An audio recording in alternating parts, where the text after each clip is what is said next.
mas-uuliyiinta ururka samafalka ee towfiiq ayaa maanta ka bilaabay magaalada boorama dhismaha guri loogu talagalay in lagu samaysiiyo hooyadii ay saddexda caruuri kaga dhinteen gurigii dabku ka kacay ee ku yaalay xaafada jariska xuur ee magaalada boorama. dhismaha gurigani la bilaabayo ayaa ururka samafalka ee towfiiq waxa uu ugu baaqayaa walaalaha kala duwan ee ku nool dacalada dunida in ay ka soo caawiyaan sidii gurigaasi u noqon lahaa mid dhammaystiran islamarkaasina ay hooyadii caruurteeda weyday ay ugu samri lahayd. waxaana barbilowga dhismaha gurigani ka hadlay mas-uuliyiinta ururka samafalka ee towfiiq waxaana ay baaq u direen walaalaha muxsiniinta ah ee jecel in ay la baxaan sadaqada. waxaana ay yidhaahdeen bismillaahi raxmaani raxiim. ilaahay baa mahad leh mar hore iyo mar dambaba ilaahay baan mahad u celinaynaa.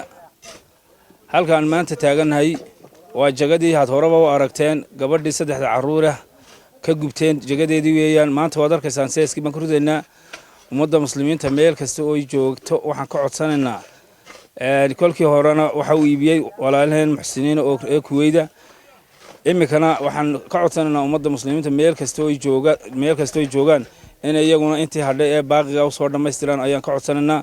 dhammaanteen waxaan ilaahay ka baryaynaa inuu ilaahay inala garab garo annagoo ah ururka samafalka ee towfiiq.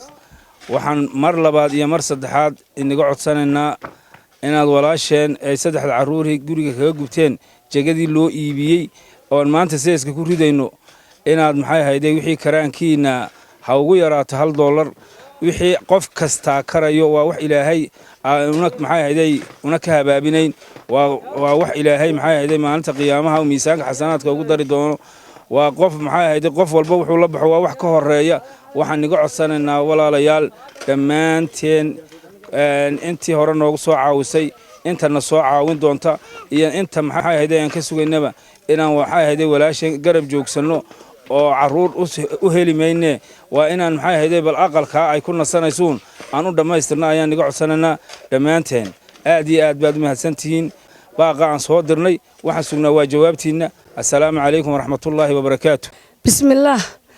waxaan walaalayaal halkan kaga codsanaynaa ummadda muslimiinta meel kasta ay joogto.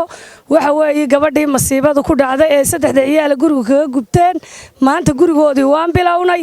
waa kaad arkaysaan seeskii ku ridayno insha Allah. waxaan leenahay walaal muslimiintu meel kasta ay joogto ilaa meel kastoo la joogo in la soo caawiyo. walaashay aad baan u jecelnahay. haddii aan maanta anigu awoodi karno maqsin baa jeeg 10 maqsin baan dhisi lahayn laakiin maanta awoodayada ayaa ka yar. waxaan walaalaha iyo mar cod dheer iyo cod gaabanba ugu turjumaynaa inay walaalay wixii afkayaga garanaya ee af Soomaali ku hadlaayay inay walaashay si aad u soo caawiyaan ayaan jecelnahay.